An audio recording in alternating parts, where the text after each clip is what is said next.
સૌને ઈસુની જય.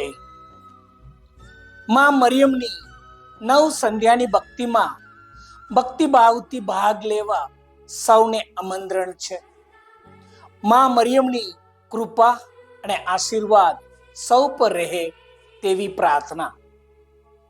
માં મરિયમની નવ સંધ્યાની ભક્તિ. પહેલો દિવસ. માં મરિયમ ઈશ્વર કૃપાની માતા. માં મરિયમને આપણે પ્રેમથી ઈશ્વર કૃપાની માતા કહીએ છીએ.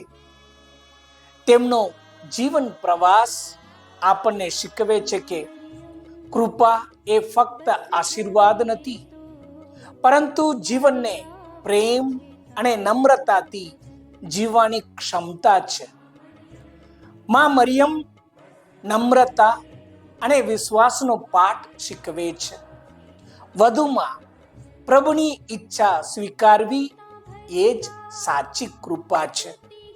તેઓ સામાન્ય જીવનમાંથી એક અનોખું જીવન પ્રમાણ આપી પોતાના હૃદયને સંપૂર્ણ રીતે પ્રભુને અર્પણ કર્યું.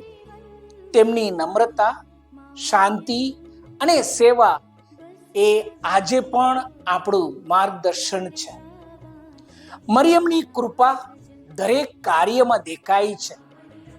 જ્યારે તેઓ લોકોની સહાય કરે, દુઃખદ સમયે સાથ આપે અને દરેકને પ્રેમ અને આશા આપે, તેઓએ બતાવ્યું કે જીવન ફક્ત પોતાના માટે જીવવાનું નથી, પરંતુ બીજાના હિત માટે જીવવું એ જ સત્ય જીવન છે.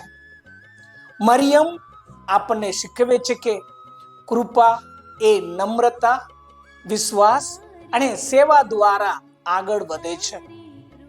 તેઓએ જોયું કે મુશ્કેલીમાં પણ આશા ગુમાવી ના જોઈએ અને દરેક પરિસ્થિતિમાં પ્રભુના માર્ગ પર ચાલવું જોઈએ. માં મરિયમ ઈશ્વર કૃપાની માતા આપણને પ્રેરણા આપે છે કે જીવનમાં પ્રેમથી, નિષ્ઠાપૂર્વક અને નમ્રતાથી પ્રભુની ઈચ્છાને સ્વીકારી શકીએ.